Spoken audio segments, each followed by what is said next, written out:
Welcome to Spain news దండోరా. ముఖ్యమంత్రి నారా చంద్రబాబు నాయుడు అధ్యక్షతన ఎల్లుండి మధ్యాహ్నం 3 గంటలకు ఏపీ కేబినెట్ భేటీ కానుంది.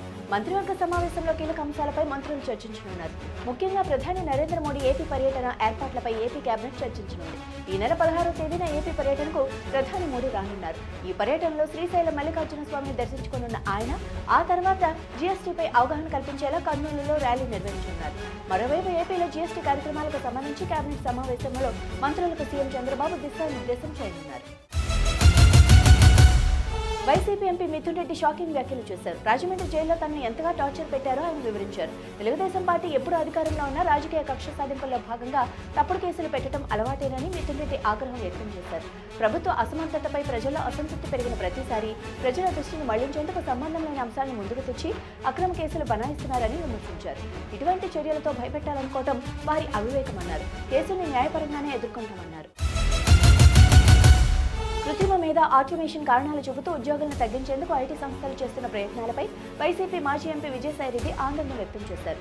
తాజాగా టెక్ కంపెనీలు ఇష్టారాజ్యంగా ఉద్యోగులను తొలగించడంపై స్పందించిన సాయిరెడ్డి ఈ విషయంలో కేంద్రం జోక్యం కోరారు. ఈ మేరకు ఎక్స్లో కేంద్ర ఐటీ శాఖ మంత్రి అశ్విని వైష్ణవ్ను ట్యాగ్ చేస్తూ ట్వీట్ చేశారు. మన ఐటీ రంగంలో ఉద్యోగుల లేఆఫ్స్ ఆందోళన కలిగిస్తున్నాయని, కంపెనీలు కొత్త ఆవిష్కరణలు చేసుకోవాల్సిన అవసరం ఉందని తనకు అర్థమవుతుందన్నారు. ఉద్యోగాల తొలగింపులపై కేంద్రం కూడా జోక్యం చేసుకోవాలని సాయిరెడ్డి కోరారు. డాక్టర్ అంబేద్కర్ ఇంటర్నేషనల్ సెంటర్లో బుధవారం రాష్ట్రీయ స్వయం సేవక్ సంఘ్ శతాబ్ది ఉత్సవాల ప్రారంభ వేడుకలు అంగరంగ వైభవంగా జరిగాయి. ఈ కార్యక్రమానికి ప్రధానమంత్రి నరేంద్ర మోడీ ముఖ్య అతిథిగా హాజరయ్యారు. ఉత్సవాల ప్రారంభాన్ని పురస్కరించుకుని ప్రత్యేకంగా రూపొందించిన స్మారక నాణ్యం మరియు పోస్టల్ స్టాంపును ఆయన ఆవిష్కరించారు. ఈ ఏడాది విజయదశమి నుంచి 2026 విజయదశమి వరకు ఆర్ఎస్ఎస్ శతాబ్దిని జరుపుకుంటుందని తెలిపారు. ఈ చారిత్రాత్మక దశను ప్రత్యేకంగా వీక్షించే అదృష్టం తనకు దక్కిందన్నారు. సంఘ గత దశాబ్ద కాలంలో దేశ సేవలో చూపిన కృషి ప్రశంసనీయమని పేర్కొన్నారు. రాజమండ్రి నుంచి తిరుపతి, తిరుపతి నుంచి రాజమండ్రి వెళ్లే భక్తులు, ప్రయాణికులకు విమానయాన శాఖ గుడ్ న్యూస్ చెప్పింది. ఇవాళ రాజమండ్రి తిరుపతి మధ్య నూతన విమాన సర్వీస్ ఢిల్లీ నుంచి వర్చువల్ గా కేంద్ర పౌర విమానయాన శాఖ మంత్రి కింజరపు రామ్మోహన్ నాయుడు, రాజమండ్రి పార్లమెంట్ సభ్యురాలు దగ్గుబాటి పురంధరేశ్వరి ప్రారంభించారు. రాజమండ్రి తిరుపతి మధ్య అలయన్స్ ఎయిర్ ఆధ్వర్యంలో వారానికి 3 రోజులు అంటే మంగళ, గురు, శనివారాల్లో ఈ విమాన సర్వీసులు నడిపించనున్నారు. ఇవాళ ఉదయం 7:40 తొలి విమానం తిరుపతి నుంచి బయలుదేరి 9:25 రాజమండ్రి చేరుకుంది. తెలంగాణ రాష్ట్రంలో మరోసారి బంద్ దిశగా ప్రైవేట్ కాలేజీల యాజమాన్యాలు అడుగులు వేస్తున్నాయి. ఫీజు రియంబర్స్మెంట్ బకాయిలను ప్రభుత్వం విడుదల చేయని నేపథ్యంలో అక్టోబర్ 6 నుంచి విద్యా సంస్థలు తెరవద్దని కాలేజీ యాజమాన్యాలు నిర్ణయం తీసుకున్నాయి.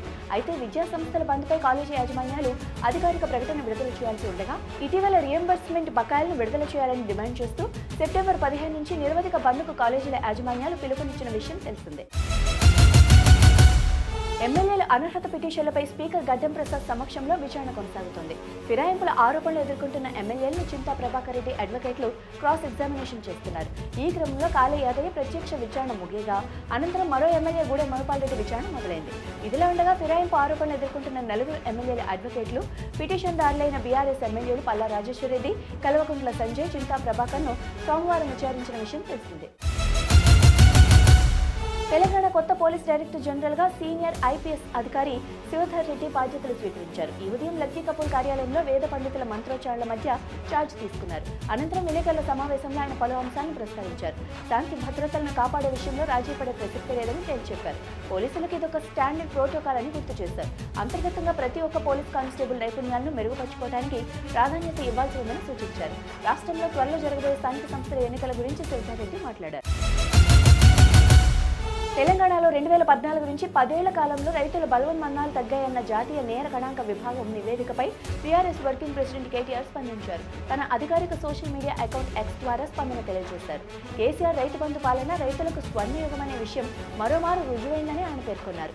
అప్పటి ప్రభుత్వ పథకాలు, కార్యక్రమాలు, ప్రాజెక్టుల వల్ల 2014 నుంచి 2023 మధ్య తెలంగాణలో రైతుల ఆత్మహత్యలు గణనీయంగా తగ్గాయని కేంద్ర ప్రభుత్వ లెక్కలు చెబుతున్నాయని తెలిపారు. కానీ కాంగ్రెస్ అధికారంలోకి రాగానే పరిస్థితి తారుమారైందని విమర్శించారు.